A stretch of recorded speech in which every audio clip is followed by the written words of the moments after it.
then the richest people in your neighborhood are drug dealers. Maybe the most successful people on the reservation are bootleggers, or people that push meth. The federal government comes in it from time to time and breaks up the drug rings on the reservation. They do it on all the reservations. They have a national task force that wanders around from reservation to reservation, busting people, busting drug trafficking on the reservation. Seems to be fairly common. This happened a couple times in Montana while I was there. I was there for 10 years. And they had gone to Oregon and they had gone to Washington State. They had been in South Dakota before that. South Dakota seems to have a lot more trouble with drugs than just about everybody else. And of course they've been down here. They just recently busted up the meth ring in Pinyon. But they didn't do anything about the guy that's selling meth over here. I don't know. Usually it's a ring, and they just bust the whole ring. A lot of times they'll lose 45, 50, 100 people off of the reservation. The pushers and the manufacturers and whatnot. Usually they're making their own product. So somebody's cooking it. It's easy to cook. It's not that difficult.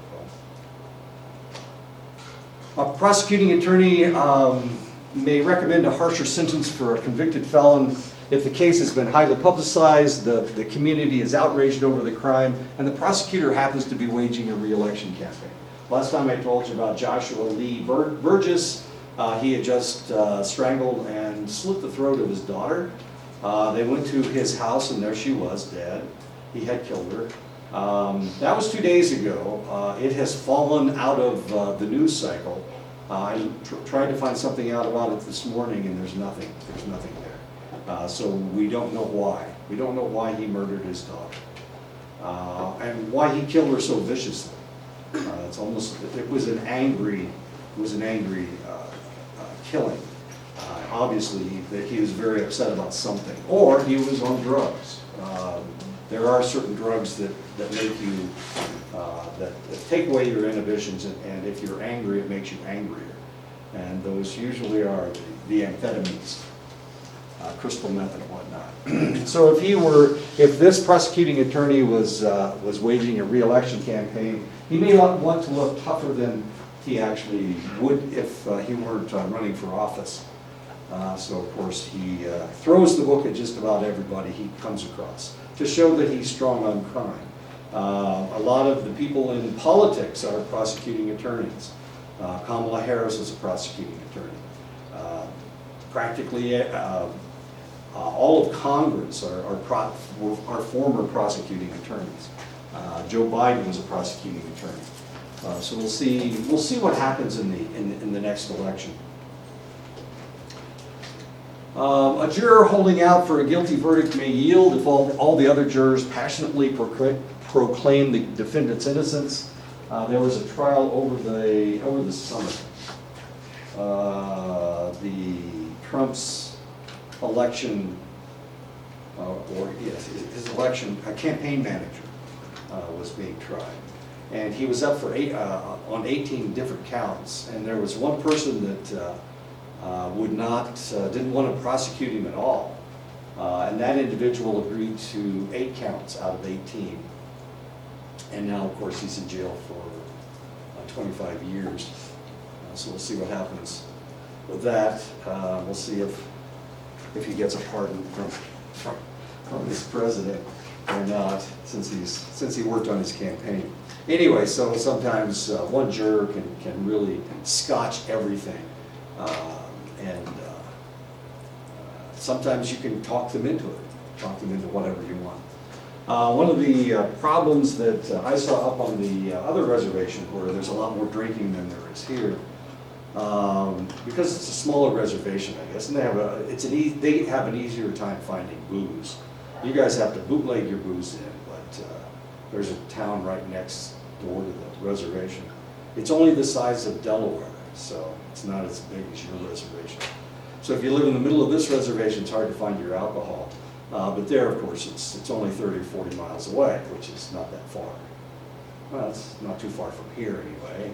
You can drive down to Gallup in an hour and then drive back, well, a lot more than an hour. So I was trying to convince these guys that their problem was that it was their lifestyle, that they were hanging out with the wrong people, and if they would just change the people that they hung out with, that everything would be fine. And a lot of times we can do that, and that's one of the reasons why you put juveniles you take them out of their environment. You put them in a new environment. You try to break up the gang. And if you can break up the gang, a lot of times it changes people's lives. I was talking to an individual a couple days ago, and he was struggling with a DUI. And he actually went to court yesterday, no, the day before yesterday. Went to court the day before yesterday. And he decided that he didn't want to be that person there, the person that gets drunk and drives and crashes his car. So he changed his environment. And he changed his environment to here. So he's going to college now. He was living off the reservation, now he's living on the reservation. He's away from temptation. He's farther away from temptation. But we'll see. We'll see if it takes.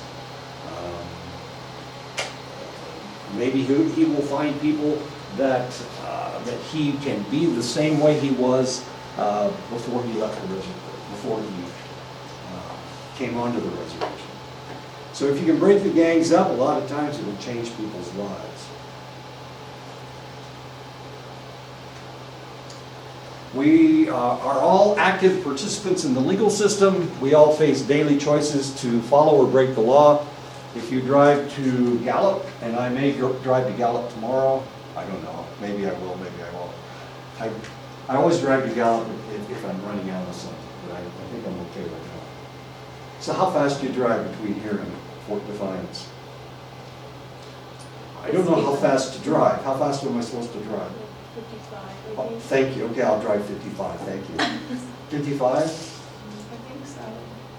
No, how fast do you drive? 60, 65? Well, at night, yeah, You drive that fast at night? maybe. You can't see the animals on the road. There's a herd of horses right on the other side of the lake. I mean, there's like 11 of them, and they've got foals. And the foals are stupid. I mean, they'll just cross back and forth across the road. Don't drive that fast at night. 65, so 65, 70. Not 70. Not 70. Oh, no, not 70. I go about 65, 70. Although there has been a time where, like, I have looked at the speedometer and it's been at 80 now. I'm like, what the heck? What's happening? Nobody's in front of me, nobody's behind me, I can go as fast as I want. Okay. And I keep forgetting to put on my cruise control. I would say 65 and 70, only because I'm in a rush to get across. I go about 70. I'm just trying to figure out how fast to drive. How fast should I drive? I don't want to get in 55. I don't want to get in anybody's way. It irritates me when you get behind somebody going the speed limit. You think, Grandma, come on. They don't go the speed limit. They go like 20 miles under the speed limit. No, they don't. They're going the speed limit. You're going 20 miles over the speed limit. How fast am I supposed to drive? I don't know, whatever you're comfortable with. I'm in a Miata. This is a sports car. It goes 100 miles an hour.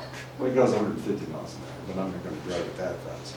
Okay, so speeding. We choose to break or not break the law at our will. There's a reason why we drive so fast. If there were more cops on that road, we would drive slower, right? Okay, probably. Because you would be getting tickets, they can't ticket me. I know where one of them usually sits at, like Blue Gap, so like you see a lot of people stop because you know where they're sitting at. So, yeah. I've seen, I've been here for 4 years, and I think I've seen 3 cops in that row. And usually they're all there at the same time. Yeah. Speed traps. Reporting someone that you see shoplifting, is it my business if somebody shoplifts? If I see somebody steal something, should I go up to the, I don't shop at Walmart, I'm not sure. And then you become the witness to the crime. There you go, you saw him do it. Whether to vote or change a law such as the legalization of marijuana, and of course we all have to decide how we feel about that. Once upon a time in Montana, we were trying to decide whether we wanted to legalize medical marijuana or not. And they were saying, well, there's only, I don't know, 5,000 or 6,000 people in the state who need this, and they really need it badly. You know, it was one of those kind of deals. There's only 900,000 people in the state of Montana. So it won 60-40. I voted against it, of course. I think marijuana is not a good thing. But I voted against it. It passed 60-40, and now there's 160,000 people on medical marijuana in Montana. Do you think there would be that many people who would need it? But they are obviously. The doctors came in from California signing people up for medical marijuana. These are doctors that didn't even have licenses in the state of Montana. They all came in from outside, and they were signing everybody up. All you had to do was go, I think I got headaches from, like sometimes. Oh, you need medical marijuana. I'm gonna send you a video about that. I'm sorry? I'm gonna send you a video About, that's about that. yeah, Yeah. it's pretty bad. It was bad in Montana. So now we have, what, 1/5 of the state is on medical marijuana. The text concentrates on the behavior of participants in the legal system. This book will also devote attention to the determinants of our conceptions of justice and the moral dilemmas that we all face. But the main focus will be the role of psychology in the criminal and the civil justice system. Sometimes you're going to be going, oh my God, is this psychology or is this like pre-law? But of course it's psychology and law. So we'll be talking about a lot of different things, like why the guy murdered his daughter. They were different races. Or no, maybe they weren't. Well, she was half. She was his daughter, so she was at least half white. But her mother was evidently black. I don't know if that had any. I don't know if race came into the question. Now, obviously, he decided that he was going to reproduce, or maybe he was 17. She was more. Well, the difference between their ages. He was 17 when he impregnated the individual that gave birth to the individual. Anyway, I don't know. But it's good to know these things. We want to know why and it's still in the news, the Dayton shooter. Why in the world did the Dayton shooters go into a crowded restaurant area or bar area in Dayton and open fire with a 100-round magazine on his AR-15? Why did he do that? One of the first people he killed was his sister. Was he aiming for his sister? That's a huge question. They're trying to determine why this guy opened fire. If he wanted to kill his sister, why didn't he just kill his sister? Why did he have to shoot everybody else?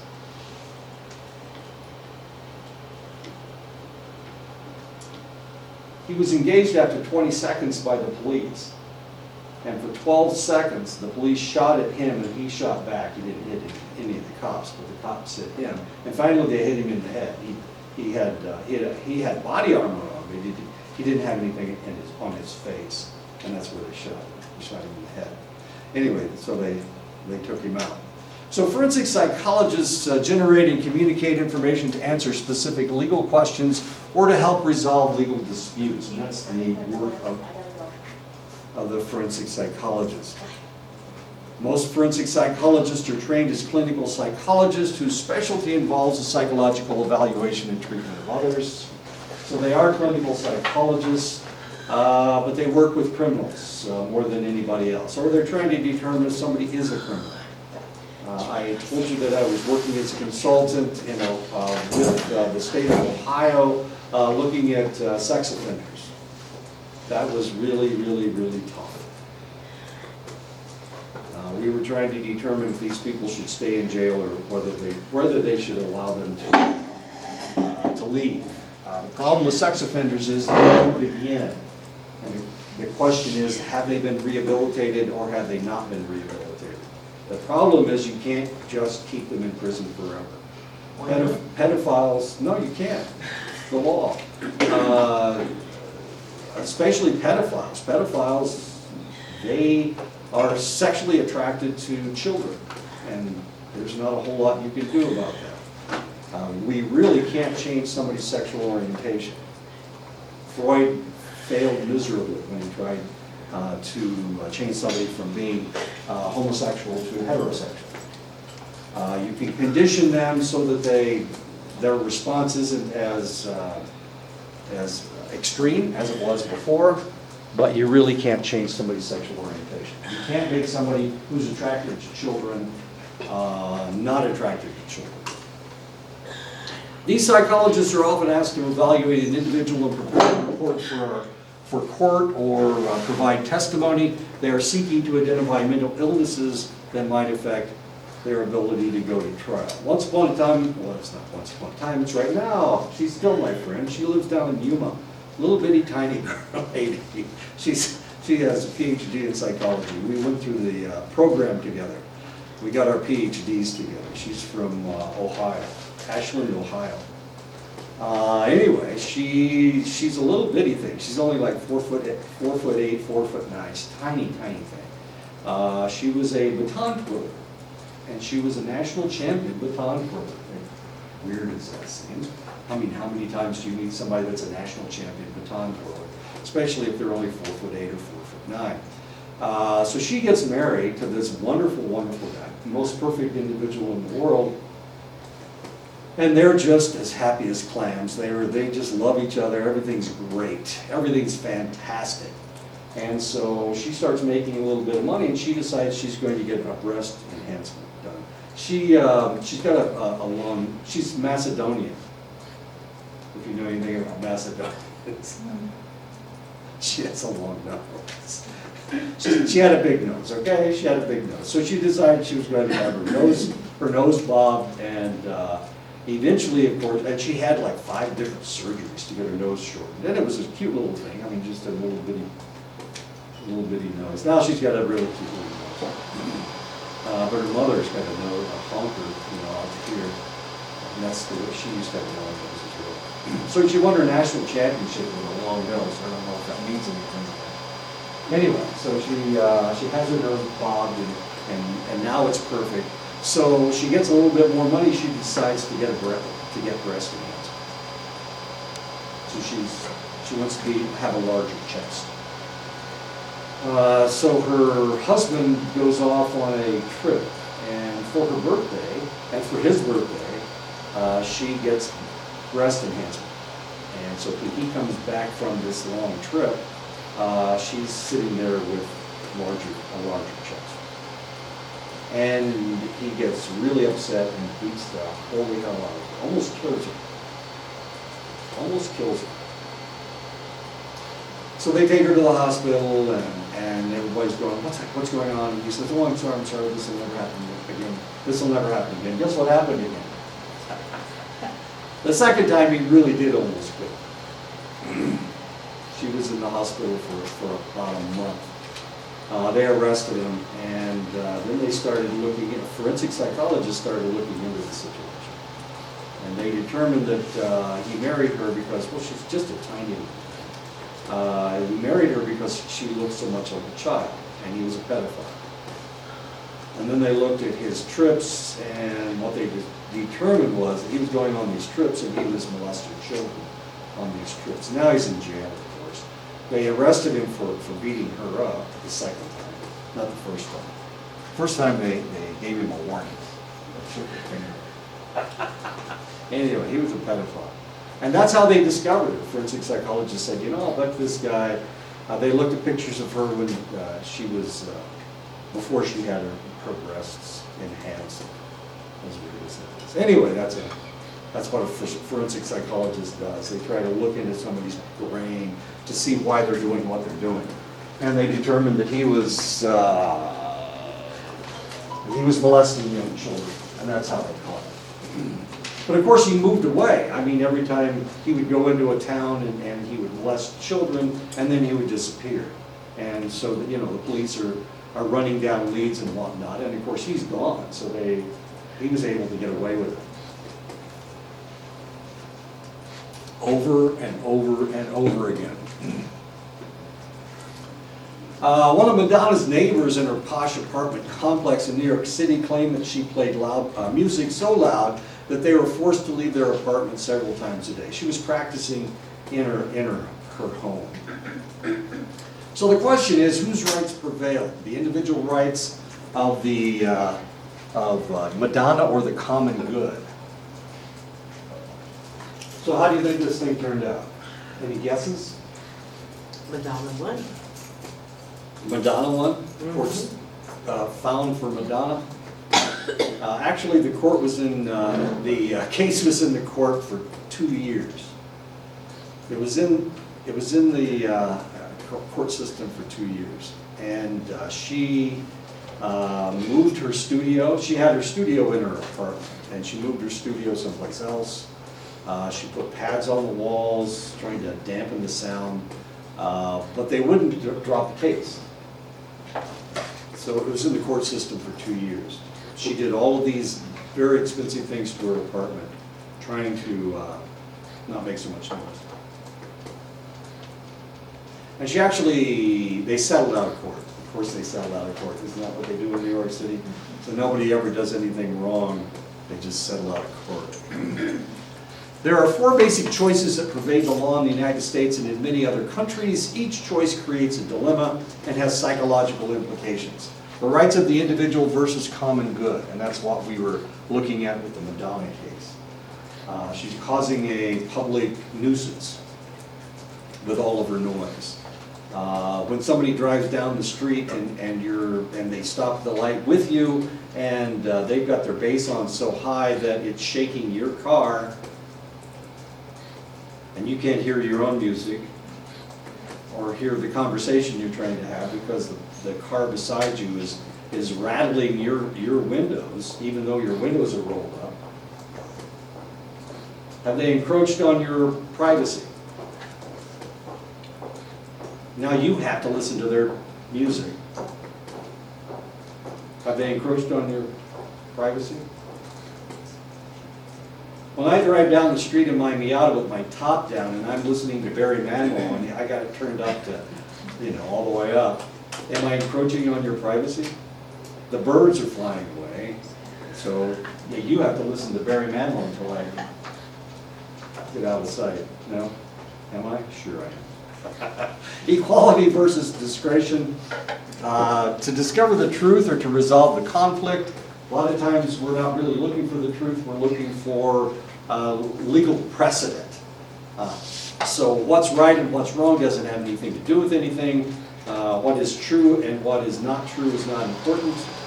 Sometimes they won't allow certain pieces of evidence to come into the court. So are we really looking for the truth or are we not looking for the truth? And that's a good question. The law seems to be structured so that truth isn't the most important thing, it's the law that's the most important. Science versus the law as a source of decisions, and of course this has come up with this presidency because this administration doesn't believe in global warming. They don't believe in a lot of things because if they believed in those things, then it would cost the government money, and they don't want to pay that money. They want to save as much money as they possibly can. So they have pretty much destroyed the EPA, the Environmental Protection Agency. It's not there anymore. So we're pumping all kinds of toxins into the environment. There's a huge problem right now with waste in the ocean. There's an island in the Pacific Ocean that is the size of Texas. It's a plastic island. We have thrown so much garbage, so much plastic garbage out. I mean, we got plastic bottle.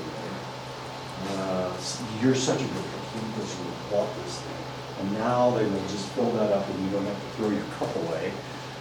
There's a plastic bottle, there's and all my metal stuff. I haven't had drunk out of a plastic bottle for 11 years. My wife bought me this system. And now I just fill up my metal. That's why I carry these things around. It's got lemonade in it. It's yellow. Looks like this. Another question, do you drink, like at your house, do you drink the tap water or do you, what do you drink? I drink seltzer water out of the can. Then I recycle the So you don't use the city water? can. City water. I don't use the tap water. Well, I use the tap water a little bit. Just a little bit. Not a whole lot. I cook in the tap water. Is it poison? I just know, well, I don't know, I don't know how old those pipes are over there. That's the thing. But I don't drink the water, that's why I was asking, because I feel like I waste a lot of plastic bottles and I do recycle the plastic bottles, but I buy the big, like gallon waters and that's what I put in my water bottle. Sure. So at this point, I don't know if it would just be better to just buy a filter for the water. I don't know if that would work or not. That's what I use a filter on mine. Yeah. Problem in this area is uranium, of course. Yeah. We put a $500 unit in our house about 12 years ago. Uh-huh. It's supposed, the filters and all the stuff that was in it, including some kind of ultraviolet light, was supposed to clean the water. Okay. I have an extremely sensitive system. And if there's certain chemicals, if there's certain bacterias or whatever, I am sick, living in the bathroom for a week. This filter filtered our water great for the first week. The filters were supposed to last a minimum of 3 months, so that you just had to replace the little doodads inside. And it took us about 3 weeks to return it, because we were not gonna pay for something that did not work. Right. Well, the So- water around here is pretty But I good. live in Chinle too, and it's well known for its water. Well, I was told not to drink the water from Saley or Chinle because they said if you look at it, it's a yellowish color. yellow, yeah. So, but it's not just in Chinle, it's everywhere on the Napa Nation. The water's contaminated with something and it's pretty dangerous, so. Well, you ask NTUA and they'll tell you it's only micro amounts that are safe. Right. And I have strong disbelief on that. Well, But I won't even give my dogs the yellow water. And my little one, when she's at home, if she's gonna take a bathtub or play in the water, get out of there, it's the wrong color. yeah. Well, I turned on my water after I came back for the summer, and it was all yellow, which is a pretty color. I don't know. Smokers, I don't know. I don't know whether you should drink the water or not. I drink Mountain Dew. seltzer water, yeah. I drink Mountain Dew whenever possible, but I try to control myself. I'm not very good at it. Smokers are now banned from lighting up in some public parks and beaches and along shorelines and trails. Should cities be able to limit smoking in public areas? And this is a huge question. They just passed this law in Montana they passed it about 5 or 6 years ago. And everybody was up in arms, a lot of smokers up there. The state with the most smokers is Arkansas, strangely enough. And number 2 is Oklahoma. But Montana's like 5th or 6th. A lot of smokers. And there's a lot of open area. And they think that they should be able to do anything that they want, but you can't smoke in buildings anymore. Yeah. In Montana, and people were really pissed off. They were ready to, grab their AR-15 and shoot somebody. They couldn't figure out who to shoot. They'll shoot themselves when they wind up on oxygen. Maybe, well, only once. And then when you have to quit, and you become really sick and nauseated whenever you do smell the smoke. Well, somebody that's really sensitive to things, I wouldn't think smoking would be something that you would want to do Oh, no, that was in my younger years. in your stupid years. This is my older years. Should smokers' rights or non-smokers' rights prevail? And this is a question in Montana. The only place you can smoke now in the United States, the only inside place that you can smoke now are Indian casinos. Because the federal government doesn't regulate what happens inside Indian casinos. They also don't tax tobacco on the reservations. That's a huge deal in Oklahoma where the nations, the native nations, make lots and lots of money off of smoke, selling tobacco. In 2012, 6 states in the District of Columbia, the 6 states were New Hampshire, Massachusetts, Vermont, New York, Iowa, and Connecticut, allowed same-sex marriages, and Washington State and Maryland had referendums on their ballot to allow same-sex marriage as well. This is in 2012. A lot of really pissed off people. Most of them were evangelists. In some very, very conservative states, they passed laws that stated that only marriage could only be recognized between a man and a woman. So the question was, what are we going to do? If somebody in Iowa decides to marry somebody of the same sex, and then they go to Nebraska, where they have a law that says a marriage can only be between a man and a woman, what would happen next? Common union? I'm sorry? I don't know what, Common law? no, it's not common law. My daughter, my second daughter, has a girlfriend that they had a wedding ceremony, the whole 9 yards, but it's not called a wedding. It's called a something kind of union. When did they do this? About 8 years ago. That's close. That was just before they legalized. Yeah, before Same-sex they marriage. before they legalized the marriage thing. Okay. Well, this was a huge controversy in 2012, of course. Bush ran on this very topic to be reelected in 2008 and 2000. Wait a minute, 2008 and 2012. That's what he ran on. And of course, he was able to pull in the conservative vote because he was against same-sex marriage. And then in 2012, all of these relatively liberal states legalized it. Then the federal government had to decide what they were going to do. These six states plus the District of Columbia forced the federal government to make a decision. And the decision that they made was that same-sex marriage was legal. So if the federal government says that same-sex marriage is legal, then the conservative states have to legalize same-sex marriage because the federal government trumps, not the president, but small t trumps What the happened to- state laws. I'm sorry, I don't mean to interrupt. What happened to ratification of federal law by the states? Did they eliminate it? No, that's somewhere? only an amendment to the Constitution. Okay. The federal government passes a law, that's the law of the land. So same-sex marriage is the law of the land. Same way with abortion. Abortion is the law of the land. So the states cannot outlaw it. But of course, they're trying to break it down by increments. They're trying to keep it from happening in their state.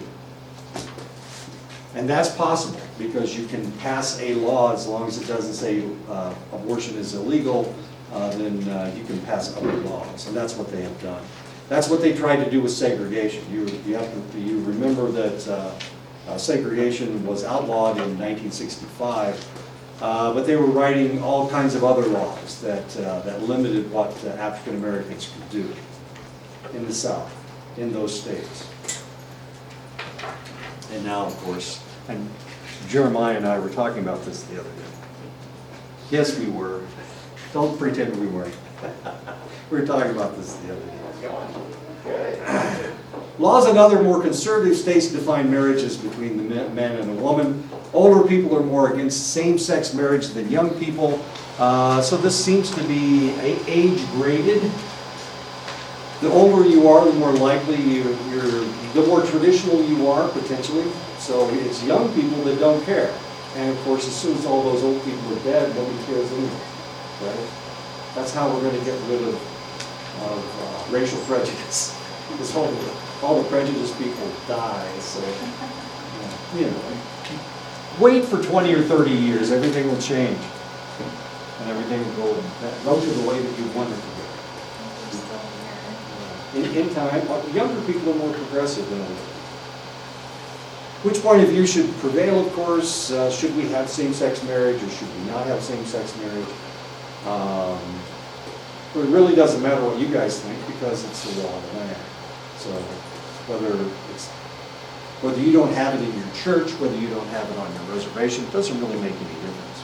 Because as far as the federal government is concerned, it's legal. So all I have to do, if I want to marry Jeremiah, all I have to do is go off, go someplace where it's recognized or where we can hide. Yes. Exactly. I know we've only known each other for 2 weeks, but it's just, The love is strong. Is it? Yeah. The connection is strong. So if you guys don't believe in it, we can just wander off to Phoenix. Yes. What do you, where? Well, tipping, anything goes. Has for years. No, it does. It's not anything goes because there are laws and we have to follow those laws. Pedophilia, of course, is not. He is young. He's not that. Some cities have banned what they refer to as sagging pants. I don't really understand this.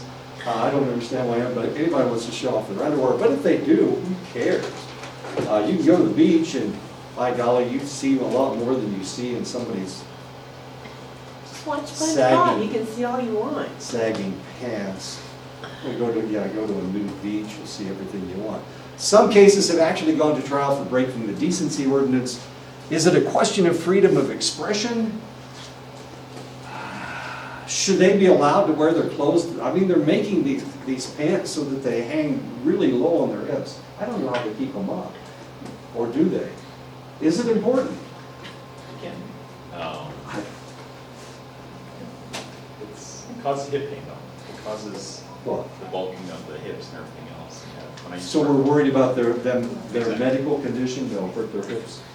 Is that what we're worried about? Their clothes are too strange? I mean, they could fall down and they could trip. I saw a video like that. Okay. His pants were like that, and somebody was driving by, called him a very mean word, and he tried to run after them, and his pants fell off and he tripped. So, they don't stay on. That's what I think people are just weirded out about. Okay. Do I care? I don't know if they're wearing underwear under their underwear. They do. I don't know, do they? They do. Okay, so they've got 2 pair of underwear on, plus they've got the pants hanging down. Okay. So it's kind of like cheerleaders or the ladies who show off their underwear. It's not really underwear because they have, what do they call them? Spanx. Bloomers? Or Spanx, yeah. Spanx. Spanx. So they've got lots of clothes on. It's not like they're showing anything that is indecent, right? Volleyball players bother me sometimes because all their clothes are so tight. There's a lot of spandex. I worry about these things. Tennis players. Under cheek. I didn't say that. You thought it, I've been thinking about it for a while. I don't know, is this indecent or is it not indecent? Should we care?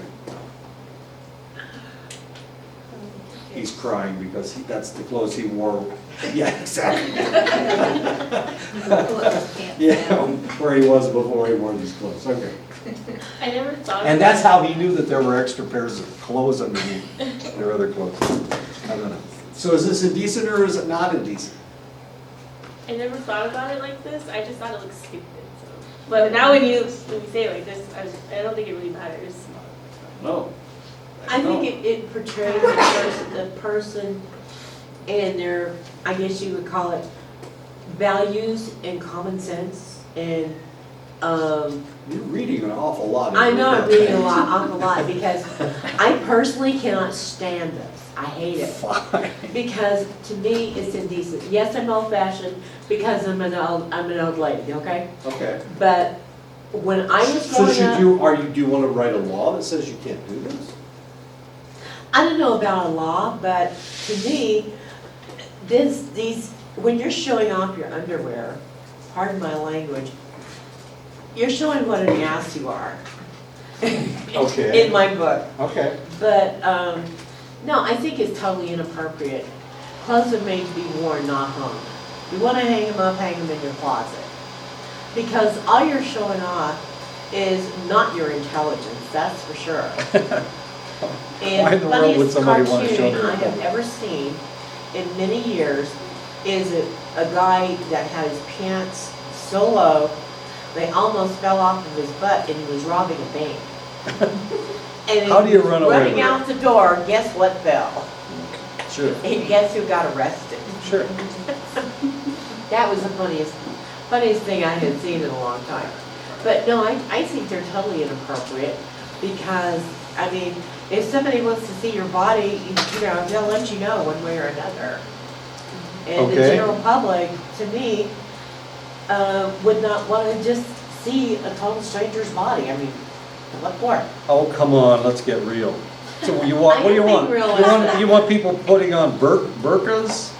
No, heavens no. Okay, okay. So what about the tight pants that everybody's wearing now? Those are comfortable. Those are It still shows off a lot of things I wear that you long wouldn't shirts see with mine. in the past. Okay, wait a minute. Maybe I can find those. Those aren't pants. My wife played this song for me the other day. Is she back down here? No, she was just down here for a couple of days. So, let's see if I can find it. Oh, there it is. Those ain't pants. Okay. We've thrown out all the rules from our waist to our toes. Tights, yoga pants, leg and tail.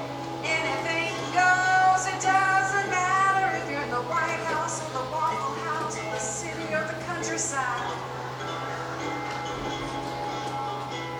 So for those of you laboring under fashion delusions, here's my PSA to help clear up any confusion. Those ain't pants that you're wearing, that's just TMI and oversharing. For goodness sakes, girl, you gotta leave a little mystery.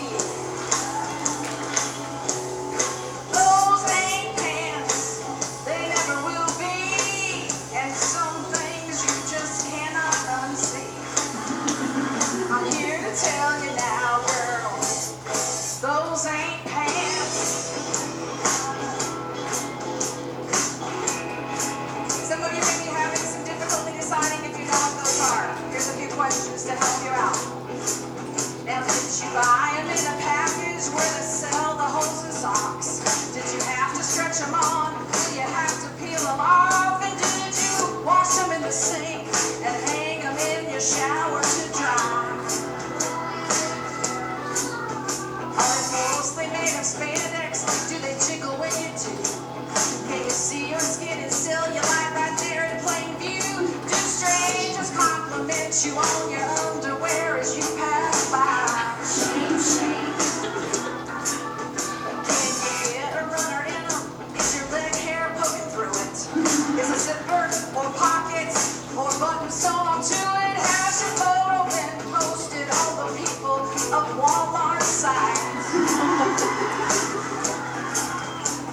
Unless you're a ballerina or on a football team, baby, your booty just don't even need to be seen, girl. Those ain't pants that you're wearing, that's just TMI, you're oversharing.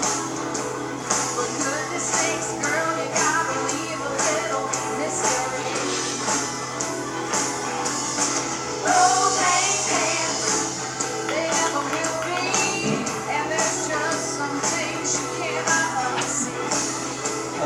is painful. No, they go on, that's Those cool. ain't pants. Okay. That is cute. Yeah, okay. But pants are a lot tighter now than they were like 2 years ago, right? There was a University of Notre Dame, the nuns in Notre Dame tried to get the girls to stop wearing those yoga pants or whatever they Yeah. are. Of course, where was I? I was at a store. I was at a restaurant, and all the girls had on those, and they had pockets in them, and they were supposed to look like jeans. I don't know. They're called jaggins, or joggers. So is that any less indecent than this is? Is that any more indecent than this is? Is there a difference between sagging breeches and really, really tight pants? No, I don't think so. Oh, I don't think there's really a difference. And I think when it comes to clothing, pants especially, I think it's not more of like a conscious decision on what you're wearing, but more of a feeling. It's more like, how do I describe this? For example, the yoga pants. Me personally, I do not wear those in public because of the way I feel when I go out in those in public. TMI? Yeah, that's what I feel like. And even if I am wearing something over it, you know, just the glances and looks you get from certain people Sure. is just very uncomfortable for me. So that's why personally I don't go with that. And I do like to wear it. It's very comfortable. But if I'm going out in public, I at least try to put on some jeans with pockets and a button and a zipper. But then again, it's hard to find jeans that fit a woman's body, especially post babies. Because a lot of the fashion now is like designed differently, and a lot of the hip areas are like that tiny when you need that much more coverage, but the jeans only cover so much. There's a reason for that. Yeah. They're made in China. Chinese have a different, their bodies. are Phillies, different. yeah. So it's very different, and if you go to different shops, like you say for England people, those Ghana shops, you know, and then it's like you get the right coverage, but then they got that hip on the side of the Sure. pants, so it's like you can never win with jeans. So I understand why the stretchies, it's a lot easier. Oh, okay. So, Yeah. stretchies, is that what we're? That's what I call them, stretchies. I think I have some on today. Wait, so what do you wear yoga pants for then? Me? Like, okay, like, I don't get it now, I'm sorry, like, I don't really wear yoga pants. I think I have one, they're really comfortable, but I wear it sometimes out, but I don't really care because they're comfortable. And then I wear it sometimes to the gym, so is it socially unacceptable to wear in public? I saw a What is it lady for? in the gym the last time I lifted, and she had on yoga pants. So is it okay in the gym? I don't know.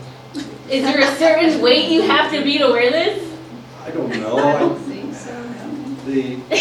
The dress code around here is a lot different. I don't wear nearly as many clothes as most people do in the gym. Almost everybody wears a t-shirt, and I can't lift with sleeves. Okay. Very self-conscious Because right my now. deltoids are so they just keep expanding, baby. Anyway, so yeah, some people wear long pants in the gym. She had on, and they were leggings, I guess. They weren't really yoga pants, but they were pretty tight. All the guys kept walking past her, so I don't know if that meant anything. Guys do that in the gym. The ladies lifting, and they happen to need to walk past me. They're all strutting, puffing their chests. I didn't, of course, because, well, I'm really old. It's already cool. Yeah, I'm already showing off my guns, that's good enough for me. No, I don't know what, I don't know. And I think with the pants, it's not just the pants, it's also shirts and tops. Like, for example, what I'm wearing right now might not be appropriate for some people, but to me, this is comfortable, so that's what I wear. Okay, Yeah. okay. And some people are more comfortable showing less or more of their shoulder, so it's just really a personal preference thing. You guys are walking around with sweatshirts on, and it's hot outside. I don't understand what's going on. You guys seem to be all covered up. I don't understand it. In black, in the summertime. Well, it's not summer, but the sun's shining, and you got black clothes on. It's hot. Anyway, okay, so indecency, that's the biggest question we have to ask ourselves. This is a group called the Westboro Baptist Church. The guy that was the head of the church died finally. What an ass. Anyway, the Westboro Baptist Church, they believe that homosexuality is the greatest sin in the world, and they feel that the United States hasn't done enough to outlaw it. So they're against the government, and they're against the United States military. So they do things like they go to funerals of men who died in combat, and they'll protest outside the funeral home, and they'll protest outside the cemetery. And this is what they say: God hates fags. God is your enemy. Thank God for dead soldiers. Thank God for IEDs. God hates fag enablers. God hates fags. There you go. Lots of, as far as they're concerned, this is what God is saying to them. So the question came up: can you do this? Can you go to a cemetery? That's horrible. Going and protesting at a funeral? Come on. I mean, who does that? Well, these guys do. I've never heard of it done by anybody else, but these guys do. They think that these soldiers were killed to punish the United States for their gay policies. The case went all the way to the Supreme Court, and the court found for Westboro, free speech won over invasion of privacy. And that was what they were being tried with, invasion of somebody's privacy. They were creating a public nuisance. Now we have bikers for, I don't remember what it is. Anyway, there are motorcycle people that will park in front of these people, the bikers do, and they make a cordon of honor for the casket as it's coming into the cemetery, and they block these people off. I mean, if free speech is free speech, so the bikers can do what they do. They don't. It's not like they punch anybody. It's not like anybody gets violent. These people don't get violent. They just hold up these horrible signs to show their feelings about the issue. The United States is one of the most individualistic countries on earth. The most individualistic country by almost everybody's standards is France, and we're number 2. People can deviate from the norm. Freedom and personal autonomy are two of the most deeply desired values, and of course that has to do with the gun laws. This is one of the reasons why we don't change the gun laws. New Zealand had a mass shooting at a mosque with an AR-15 that the guy brought in from the United States, and they banned assault weapons in New Zealand. They had one mass shooting, and they banned assault weapons. Well, we've had any number of mass shootings. We seem to have them every day. We've had 250 in the last year, 250 out of 260 some days. We've had mass shootings in the United States, and we still don't do anything about it. Even though we don't do it, and we're legalizing more and more lethal weaponry. You can have a magazine as large as you want. How smart is that? If that guy could loose that many bullets and wound 20 people and kill 9 people in 20 seconds, gee, Merry Christmas. This gun must have been on automatic. The problem with a drum that size is it's heavy. It's really 100 rounds of ammunition. It's heavy. Anyway. But we don't pass laws in the United States because we have all these individual freedoms, and one of them is the right to keep and bear arms. That's the Second Amendment. People need to feel secure, of course. That's the other question. People want to feel secure. If they don't feel secure, then they will elect somebody that will change the laws. And this is one of the reasons why these anti-crime laws fluctuate from one moment to the next, from one year to the next, from one election cycle to the next. It's because sometimes the public is screaming for more security, and sometimes they're screaming for more personal freedoms. So we're kind of schizophrenic. Society has a vested interest in discouraging risks that might injure the individual or others as it creates a burden on society. It does create a burden on society. Once upon a time, the tobacco industry screamed that they shouldn't regulate tobacco. It's illegal to buy tobacco. There's a federal law against selling tobacco to somebody that's under the age of 18. It's against the law. It's against federal law. It's just like selling booze to a baby, or selling booze to an 18-year-old, or 17-year-old, or 12-year-old, or 14-year-old, or however old. And of course, they made movies about this, and it's really funny when the young guy has an ID card that says that he's 32 years old, 17 or whatever, or 18 or 19 or 20, you have to be 21 to buy booze.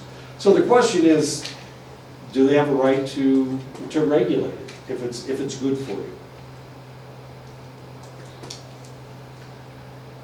Should we allow car manufacturers to just make cars any way they want and not have to follow any safety laws?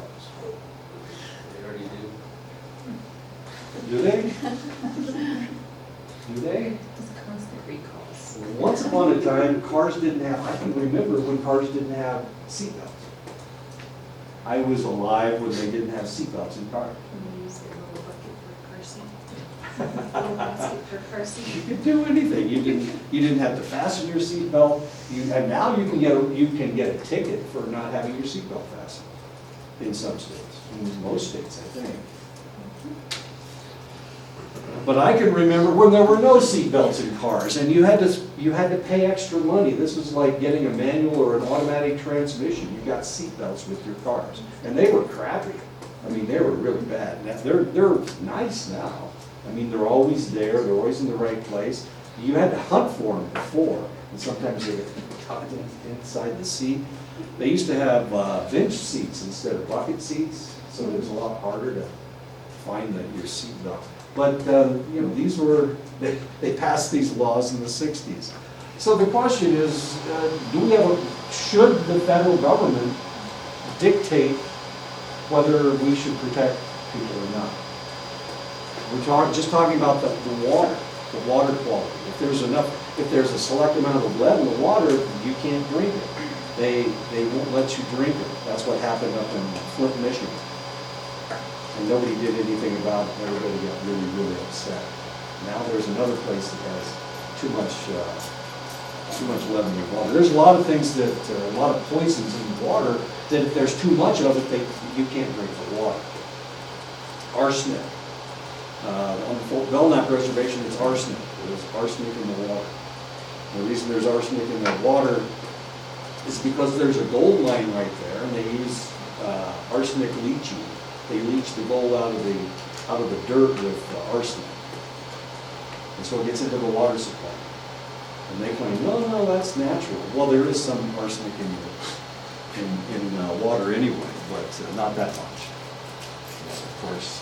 We're talking about the EPA again. Now he's doing away with the EPA, so how are we going to protect ourselves?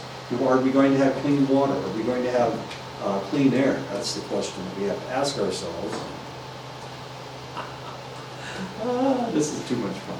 Consider U.S. Supreme Court decisions since the 1960s with respect to the rights of criminal suspects and defendants versus the rights of crime victims and the power of the police. In the 1960s, the Supreme Court established a number of principles that provided or expanded explicit rights for those suspected of breaking the law. One of them, of course, was the Miranda Rule, which guaranteed the right to remain silent. In other words, before they used to beat you until you confessed, and they could do that. They could hold you as long as they wanted. Actually, they could hold you for 48 hours.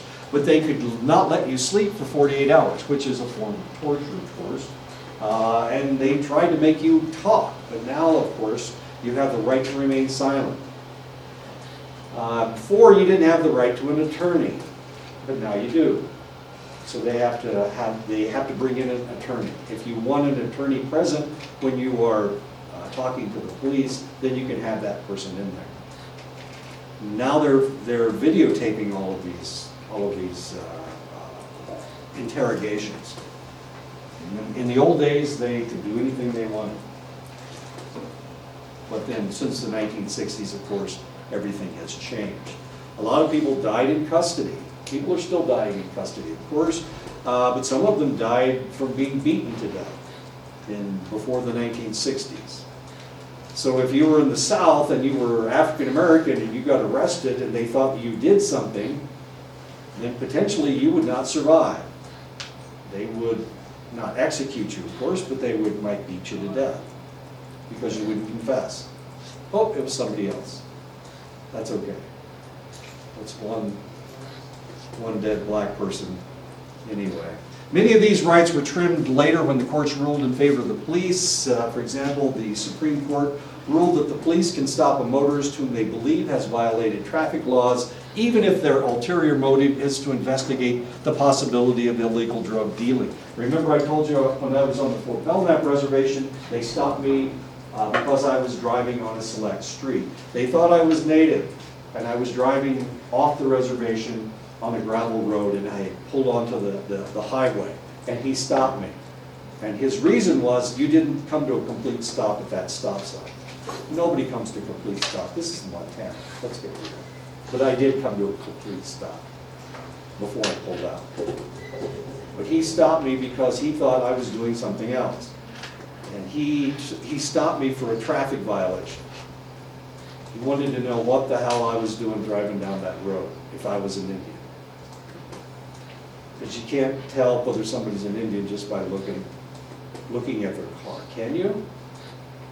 Well, I had a Fort Belknap license plate, a Fort Belknap college license plate, and I had a dream catcher hanging from my mirror. You can't really see in cars anyway. You can't see if somebody's got braids or whatever, or black hair. Can you? Or maybe they have goggles, those actually goggles that you can see through people's clothes, so they can see inside cars. I mean, they're so dark now, you can hardly see who's in there.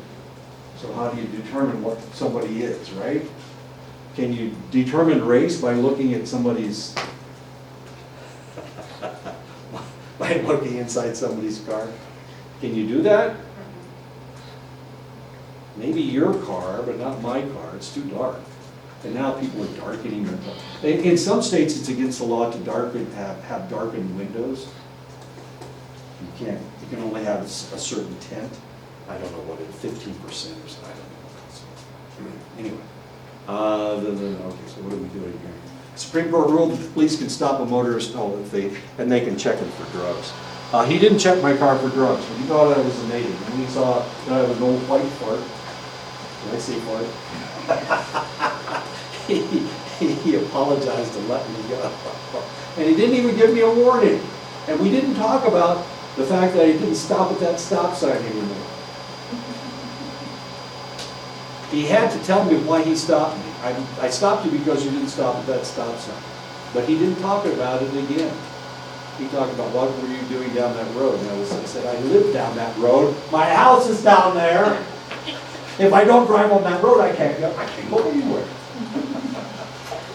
My house is on that road. So would he have apologized if it were a Native American? Would he have apologized? He didn't apologize to me.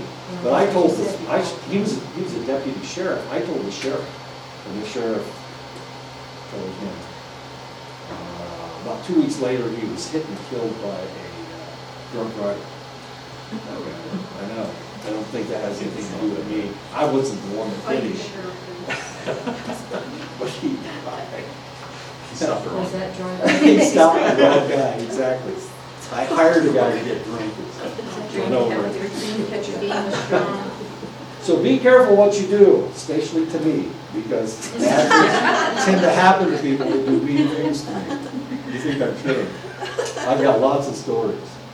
There were 2 women that were really mean to me at Fort Belknap. They're no longer alive. Can I give you my list? They're not alive anymore. A friend of mine that trolled me so badly that I left Facebook was killed. He was killed. I didn't realize he was killed. I just found out last time I was home. I know. How So- did you find out? What were you doing? Oh, my brother told me, he was a friend of my brother's. I was in Arizona, okay? He died in Indiana. I have that kind of power that I can get people from thousands of miles away. So your ESP is that good? Evidently, it is. My friend that gave me such a hard time, and he was a friend of mine, gave me such a hard, he's the one who died of the heart attack. I didn't have anything to do with it. He's the one that smoked. He's dead too. Both of those women died in automobile accidents, okay? Didn't have anything to do So with you it. have this really thing, you have a contract with Detroit where all the cars are made? How are your ex-wives doing? They're both still alive. You missed. Last time I looked, they were still alive.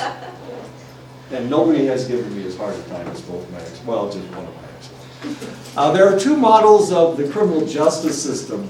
The conflict between the rights of the individuals and the rights of society is related to a distinction between the due process model and the crime control model within the criminal justice system. The due process model says the police always have to do the same thing. They have to follow the same formula every time they arrest somebody. That's the due process model. The other model is a crime control model. If you listen to the Democratic debates, one of the things you're going to hear is that de Blasio lowered crime in New York by stopping people that they thought might potentially be criminals. I know, I can't even remember what they call it. Anyway, he was stopping Hispanic and black teenagers who were the most likely to commit crimes. And because they did this on a continual basis, they lowered the crime rate in New York City. They did the same thing in Newark. Cory Booker was the mayor of Newark, and they were doing the same thing in Newark, and they lowered crime. That has to do with the crime control model. This person hasn't done anything, you're just stopping them because they look like they might commit a crime. And who are the ones that look like they might commit a crime? That's minority individuals, people who are minority. Now, Cory Booker, of course, is black. And Mayor de Blasio's wife is black, and all of his children are black, or have black ancestors. Is it not profiling? It is profiling, and that's why it was thrown out. The Supreme Court said that this is profiling and you can't do it. It's the reason why they told the state of Arizona that they can't just stop somebody because they're Hispanic, to find out if they are legal or illegal. The only people that can stop somebody to find out about their citizenship status are the Border Patrol. They're the only ones that can do that. And they can do that within 60 miles of the border. So they can do it along the Canadian border, and they can do it along the Mexican border. But they can't, they're not supposed to do it in Phoenix, but Sheriff Arpaio was telling his policemen to stop anybody that was Hispanic and check and make sure that they were legal, because he didn't want illegals in the city. And it was illegal. And he was arrested, and he was tried, and he was convicted, and he was put in jail for a short period of time, and then he was pardoned by President Trump. Did he get to wear pink? I'm sorry? Did he get to wear pink? I think he was wearing orange. I don't know what color do you wear in this state? Is it orange, black and white stripes? No. The due process model was favored in the 1960s. The due process model places the primary values on the protection of citizens, including criminal suspects from possible abuses by the police and the law enforcement system generally. 16, okay. Who's leaving? Okay. Oh, Bill. That's the due process model. So before the due process model, of course, there were no rules. There were no laws that covered it. The due process model assumes the innocence of the suspects and requires that they be treated fairly by the criminal justice system. A lot of people used to get beat up just because they got arrested. If you've ever watched the television shows, they make sure that they don't hit their heads. Well, they used to just kind of slam them into the door and hit their forehead that's on the door frame. But they don't do that anymore, of course. They have to protect the people that they're arresting. Thus, the due process model emphasizes the rights of individuals over the temptation by society to assume suspects are guilty even before the trial. And of course, that's what has happened with the Epstein situation. Now, he's already been convicted once of trafficking. But I was watching, I wasn't really looking at this thing, but there's a newspaper, very conservative newspaper out there that says he was railroaded. And they know the truth. By God, they know the truth, and nobody else knows the truth but them. And they say he was railroaded, which is kind of interesting. But they also say that Bill Clinton was on one of his Lolita flights with all those underage girls going to another place. Now, the interesting thing is we have pedophile laws in the United States that they don't have in other places. If you live in Holland, if you're Dutch, and you're a 12-year-old girl, as long as your family agrees, you can live with an adult male. You can and do whatever he wants you to do, or whatever. That's in Holland. So at 12 years old, you can legally have sex with an older man at age 12 in Holland, not in any place else. So they have different laws. I've been to Holland, which is plain soft. Do I've they been not have an area in Holland where drugs are totally open? Well, You can get marijuana almost is any sold drug there in, is on the market? marijuana is sold openly. It has been sold for, What for about the 50, other drugs, 60 like years. meth and heroin? Is this kind of stuff where you can go into this area, I don't know if it's in the city or what, but you can buy and use the drugs, and but you cannot leave. It with may the be, drugs. it may be, I was there in the 80s, I was there in the 90s. I haven't been there for 30 years, but when I was there, if you walk down the streets of Amsterdam, somebody would offer to sell you drugs. Yeah. Crystal meth, heroin. Marijuana, of course, is sold in the bars. You can get, it's hashish. You can buy hashish in the bars. All you have to do is ask for the right thing. And it's legal. So they have marijuana bars. And that's one of the reasons why a lot of people will go, Yeah. okay. Anyway, I'll We'll get through this chapter next